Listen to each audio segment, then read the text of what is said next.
Hello, and welcome to another episode of Max Headroom.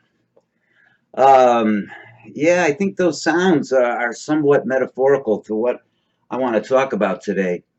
And that is what I'm calling the integration of political conspiracy theories from a systemic circular perspective. Now, that's a real mouthful, I know, and I'm going to try to explain it. But, you know, this is a discussion that really is kind of outside the genre of my expertise, and I don't want to go down as pretending to be some kind of political analyst. Certainly not Rachel Maddow. Sorry, Rach.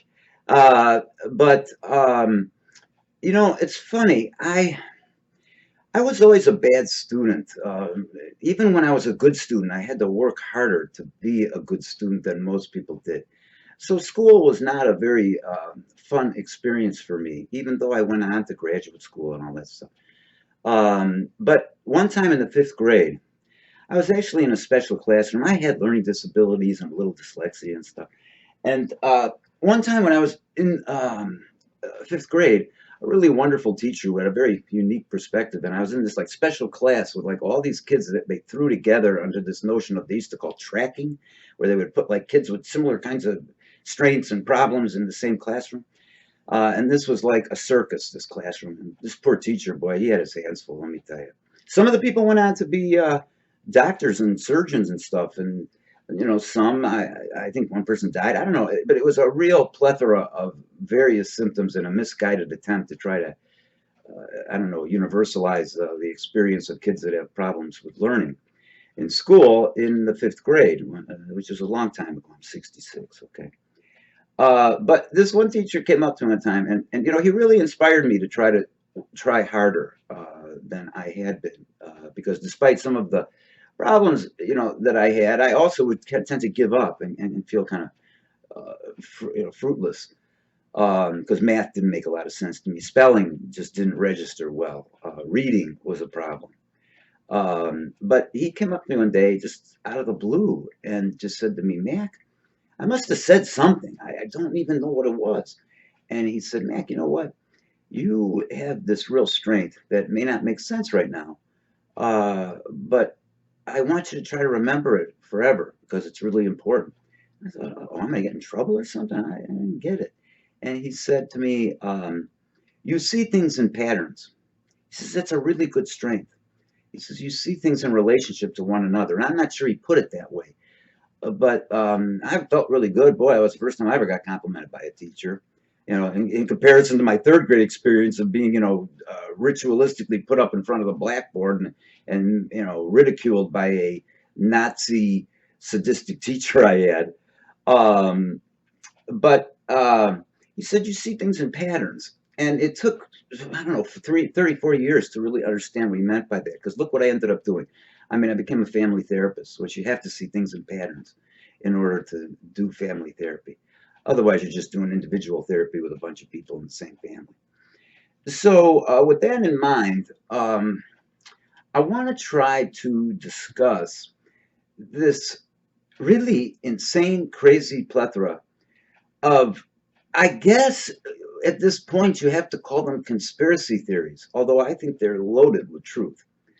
Um, and but the problem is that in order to look at these various political issues that are going on in America right now, and in the whole world, actually, you have to make a shift from what in systems thinking is called thinking in a linear fashion versus thinking in a circular fashion. And I just want to explain that for just a minute so you can understand where I'm coming from when I start to get into the content. Linear thinking is based on the notion that A leads to B. A causes B.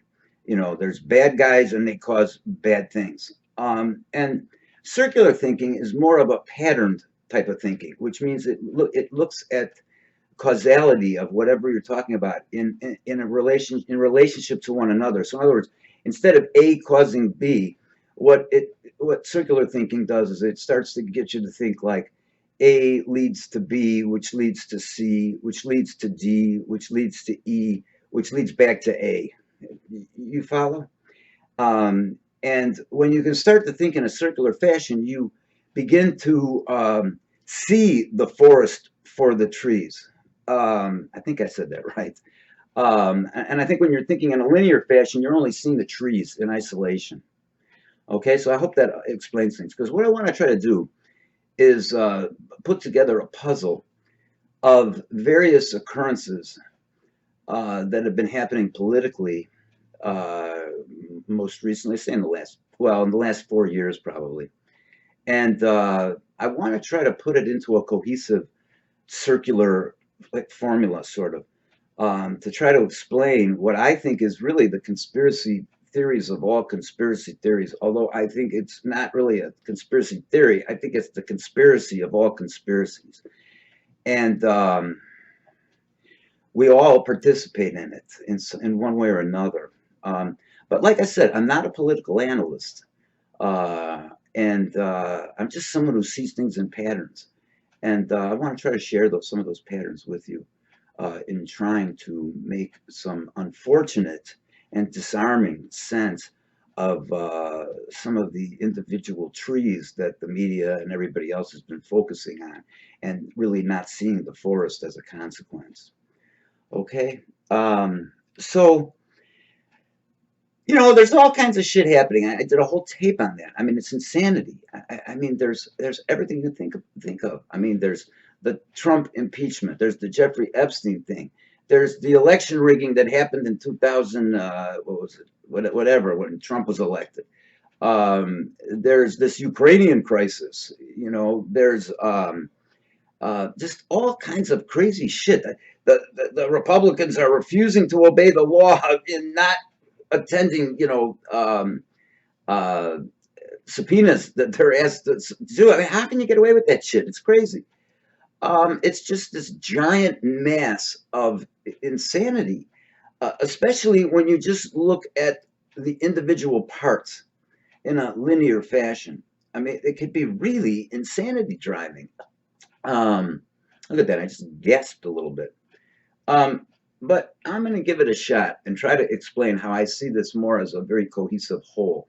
And again, I'm not a political analyst. I'm not trying to be an expert. And if you find fault in my logic, then please feel free to put it in the comments section below, as most YouTubers say. Although I'm not going to ask you to give me likes and subscribe and all that shit, because I think that's part of what I don't like about YouTube. So anyway,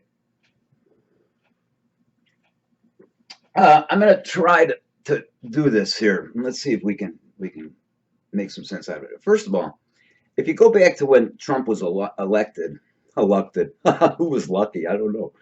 But if you go back to when Trump was elected, there's all this talk about the Russian election rigging, and it's kind of weird because it's never clear really, whether Trump got the Russians to help him rig the election, or the Russians rigged the election to put Trump in office. I mean, it's really kind of confusing. However, I'm going to say that I believe that probably both parties were involved. In other words, Trump, being the idiot moron that he is, thought that he could get away with, as he has with so much other shit prior to being the president, that he could somehow con the Russians into rigging the election to help him out to get elected as president of the United States. But at the same time, you have to think about who the Russians are. And, I'm not going to get into a commie-hating thing, although I grew up in that environment. I grew up when there was duck and cover, if you remember that. But I want to say, the one thing about the Russians that I think is particularly probably a strength that they have is that they're incredibly stealth, covert experts. Okay, I mean, look who their president is. That guy Putin. I mean, I think he was the head of the KGB. So their president is an intelligence expert, and they're very good at it. And even if you watch, on YouTube and stuff, just about computer hacking and stuff, a lot of the Russians are really good at it. And that's a strength because the technology's out there. And, if you're going to familiarize yourself with it the right way, you have to learn how to do bad things with it too, to have a full understanding of it. So I'm not knocking necessarily the Russians for their expertise in computer hacking. But I think that what happened was when probably Trump went to the Russians or the Russians went to Trump, it doesn't really matter if you think about it in a circular fashion. And they got together and started talking about rigging the elections. I think that Trump, idiot that he is, thought, hey, this is my way to become president. I don't give a fuck how it happens. And, and the Russians, I think, thought to themselves, have we got an opportunity to put an absolute idiot in office in the United States? You see, I think Trump thought that they were doing him some kind of favor or something. But I think they were very strategically, either they initiated that process or they responded to Trump's initiation of it. I don't know. But I think that they thought that we got a real sucker here because look what we can do. We can we can help rig an election and put an idiot in office, which will create internal chaos in the United States. And look what's happened. I mean, whether they helped or not, there's internal chaos. I mean, we're close to a civil war in certain ways, at least metaphorically. So as far as that conspiracy theory goes, I really believe that. So so Trump gets elected. I'm sorry. I wanted to go back to one thing. I also saw this fascinating thing one time about actually JFK.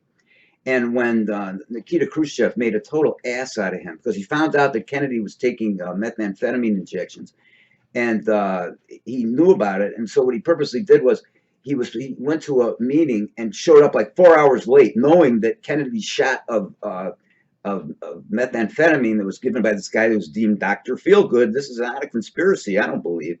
I mean, a lot of people were taking it. They didn't know what it was. They just knew it made them feel great.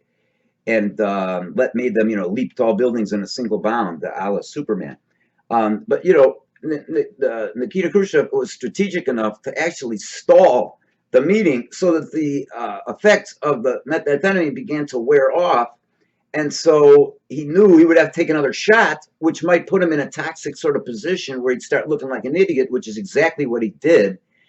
And the rest of it is, history, but it was a very strategic move because Kennedy did take a second shot, and later Khrushchev made fun of him, saying that he was drunk at the meeting, and he didn't do a very good job.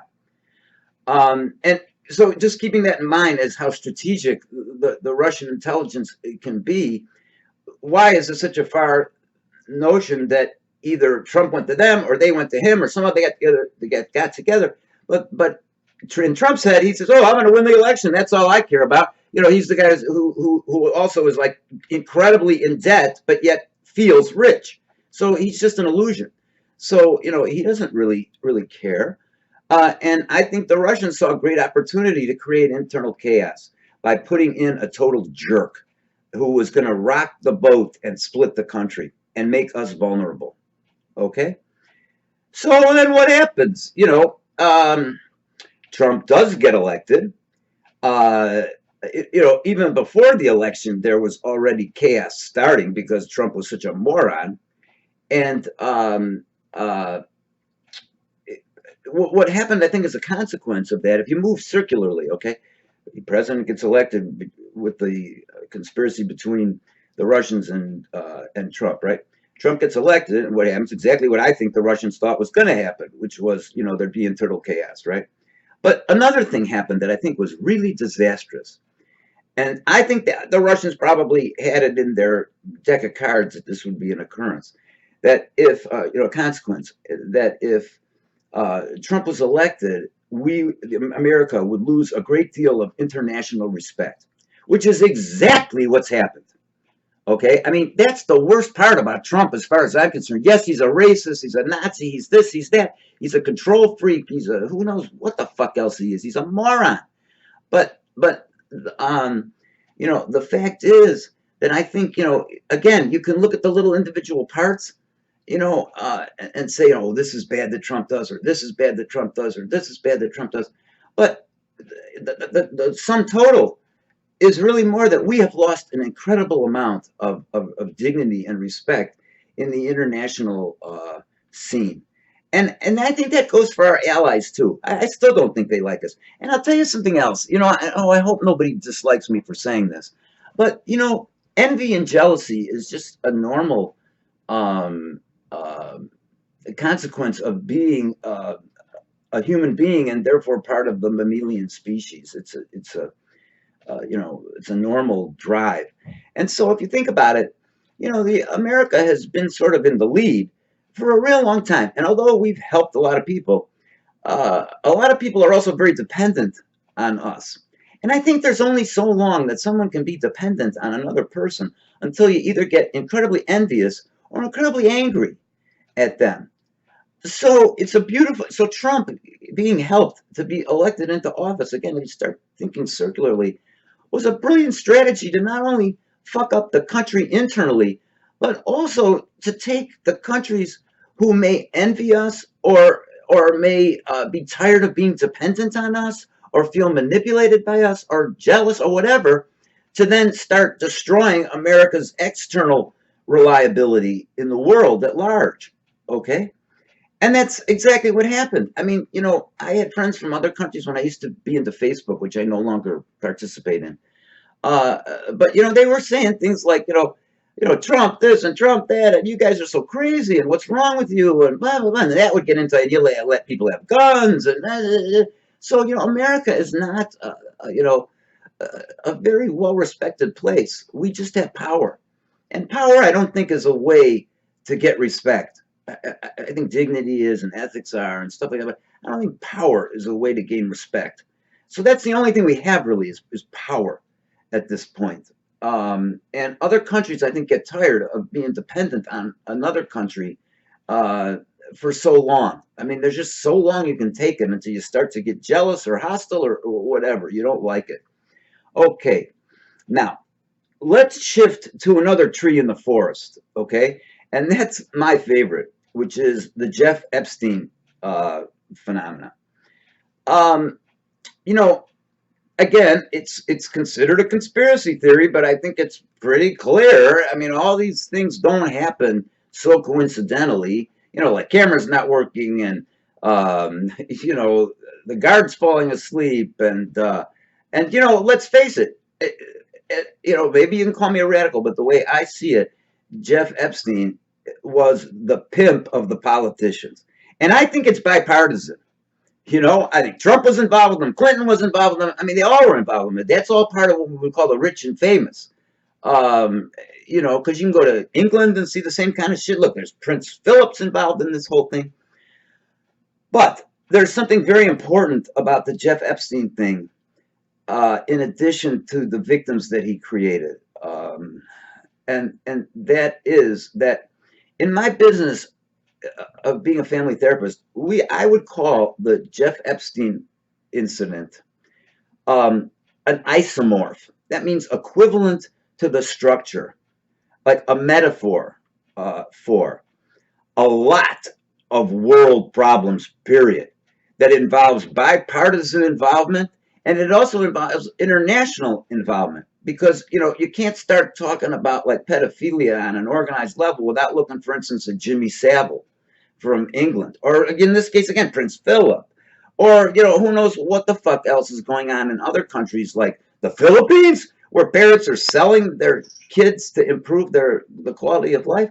I mean, the thing is that I think that the rich and powerful, and predominantly white, I think, group that are involved in this Epstein conspiracy is a biopsy of the insanity of what goes on in the world. Okay, it's not just, and I don't mean to undermine, the impact of this on the victims themselves or the Me Too's or anything like that. But I think that this incident is like, it's a biopsy. It contains all the elements of a lot of the other sick shit that's going on in the world altogether. So there's a great deal of reasoning behind trying to kill Jeff Epstein, and also trying to push the whole issue into the toilet. Okay, and that's what's happening. I mean, at this point, I'm getting a little ahead of myself, but I think that because the Jeff Epstein thing is like the head of a pimple, that its roots lay way deeper and they go across parties and countries and everything. That I think a lot of people want to keep that thing quiet, because if you open it up, it could really create a tremendous crisis. But as my friend Salvador Minuchin would say, he's not really my friend, but he's my idol. Oftentimes change has to be preceded by a crisis to make people uncomfortable enough to change something. Okay. So could you imagine the crisis that would happen if we started hearing about how much coke Bill Clinton used to snort at those parties, and Prince Philip, really maybe liking 12-year-olds more than 16-year-olds or whatever that gal's age is.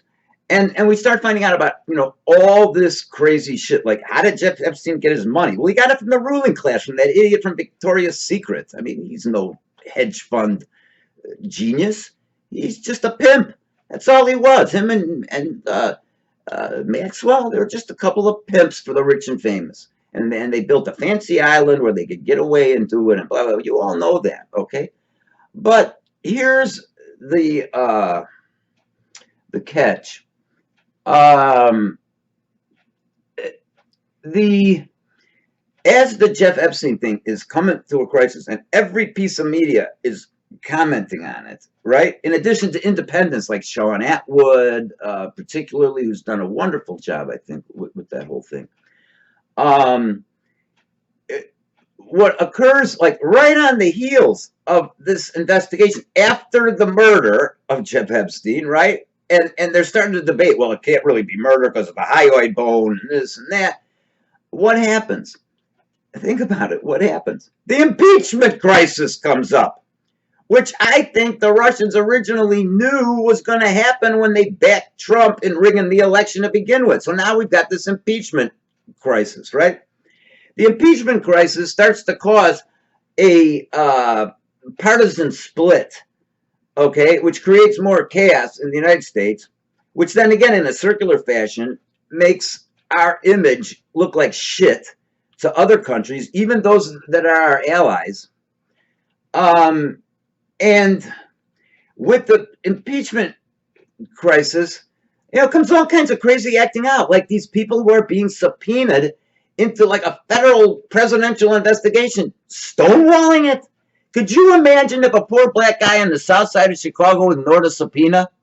They'd be on his ass like stink on shit. Okay?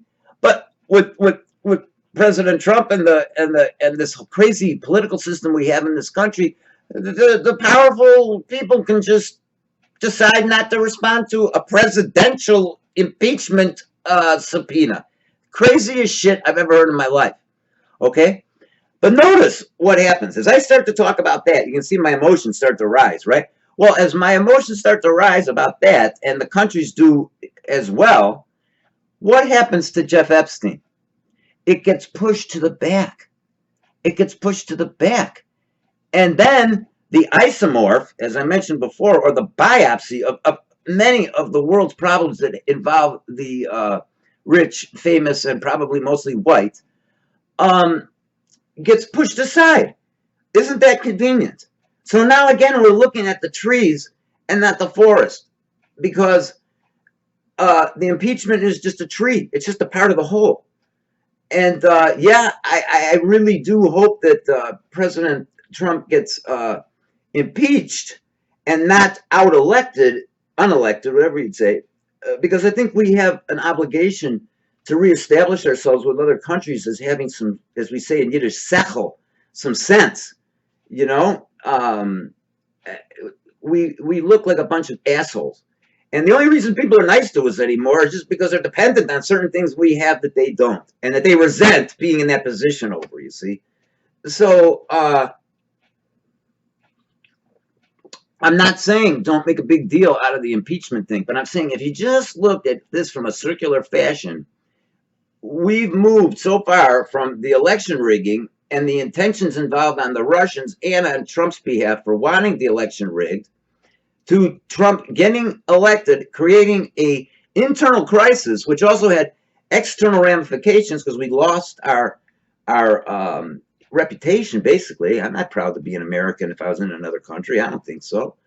And then the Jeff Epstein thing, gets sort of pushed to the side, which really is like a what do they call that? Like a Russian doll, there's a dial inside a dial inside a dial inside a dial inside a dial. Oh, that's funny, Russian. I didn't really mean that, but in terms of what I started out by saying. But that thing, if that thing got opened up, boy, it would really, in many ways, could unify the world because you'd start having the middle class take a bigger look at what the ruling class is doing and start calling them out, and then maybe things would fall into place more self-correctively. But of course, the election, the impeachment, which was a given from the day the son of a bitch was elected, now starts to happen right on the heels of trying to figure out whether Jeff Epstein was actually murdered or not, which we all know he was because it's too coincidental that all that other shit happened that makes us look like further idiots. Prison guards falling asleep, cameras being off. I mean, come on, hyoid bones being broken. So what I'm saying is that what I think the Russians originally knew, which was by putting Trump in office would create this internal chaos here, is exactly what's happening in the impeachment proceedings. And then, of course, if somebody has studied from like another country, let's say, how the bipartisan system works, they would probably understand that it's like a machine unto itself, and that people really lose their ability to think individually when they're part of the bipartisan system, because now they have a side to go on that they have to be more loyal to than common sense, right? So the impeachment proceeding has totally distracted us from, I think, a far bigger issue, believe it or not, because it doesn't just get us looking at trees.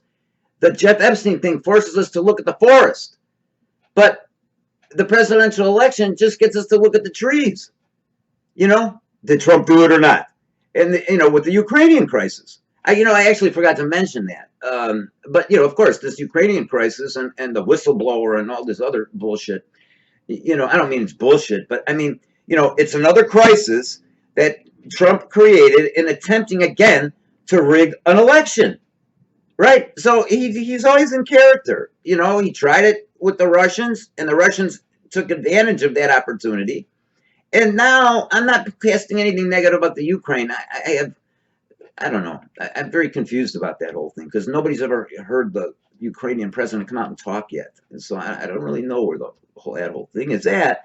But I do know that Trump did some really awful things, and that led him to the impeachment, which led us to distracting from the main tamale, which in my opinion is the consequences and the inner workings of the Jeff Epstein crisis, which then brings us back to a full circle to where the Russians and Trump collaborated in rigging the election to put an idiot in office. Trump for selfish purposes and the Russians for strategic purposes. Oh boy, I have said a lot, but think about it. I don't want to make this a really long, boring tape, but just think about it. Things in the world are interrelated. We all know, any of us baby boomers for sure, know about yin and yang, right? Things work in a circular fashion. That's why there's expressions like you can't see the forest for the trees. And I think that what I've just tried to describe, without repeating myself, ridiculously, I think spells out how this whole thing has evolved. This pattern has evolved, and the predicament that we're in now. The only thing I could say is, I don't know what to say. I don't have an answer, and I'm not going to try to make an answer because I started this thing by saying I'm no political analyst. But I see things in patterns, and I'm fairly smart. And I think that you should look at this pattern because I guess I do have one suggestion, and that's don't let Jeff Epstein die again. Okay, he's died once, but don't let the important information in the Jeff Epstein phenomena get lost in the election rigging. Because I mean, the Ukrainian crisis and the consequent impeachment proceedings. Because I think that's what the Russians were hoping for in the beginning when they decided to help him in the first place, whether they initiated it or whether they took it from his from Trump's initiation. Phew, that was hard to explain, and I hope it made some sense. And because it makes sense to me, and that's why I wrote myself a note last night and said, do this tape this morning and see what happens. So I hope it makes some sense. I'm going to put it on the air. Leave your comments below in the comment box, and we'll see you next time. So again, this has been Inside the World of Max Headroom. Namaste, and peace to us all.